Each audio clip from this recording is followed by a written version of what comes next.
কি অবস্থা আমাদের বোলপুরে, রাস্তায় ঘাটে কন্ডম এরকম ভাবে ওপেন ডিসপোজ। সো আজকে হচ্ছে 29শে ডিসেম্বর।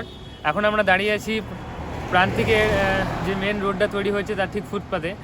আজকে আমাদের যে 7 days nonstop Bolpur cleaning start হয়েছিল তার 4th ডে। আজকে আমরা প্রান্তিকের এই যে ফুটপাথগুলো আছে এই ফুটপাথগুলো নোংরাগুলো আমরা পরিষ্কার করছি।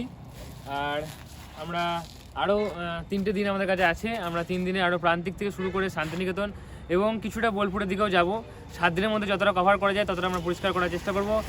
আশা করি আপনারা আমাদের পাশে থাকবেন। আর অবশ্যই যদি দূরে থাকেন কেউ তাহলে আমাদেরকে হেল্প করার জন্য আপনি শুধু ভিডিওটা শেয়ার করুন, আমাদের পেজে লাইক করুন, আমাদের ওয়েবসাইট ভিজিট করুন।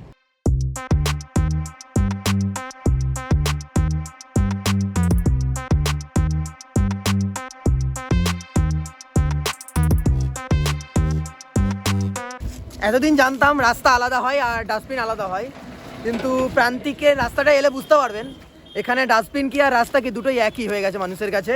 তো খাচ্ছে দাচ্ছে সন্ধ্যের দিকে এখানে আড্ডা মারে অনেকেই আসে, পার্টির পরে পিকনিকের পরে খাওয়া দাওয়ার পরে প্লাস্টিকগুলো এখানেই তারা ফেলে রেখে যায় ডাস্টবিন মনে করে, কিন্তু সবার উদ্দেশ্যে এটা ডাস্টবিন নয়, এটা রাস্তা।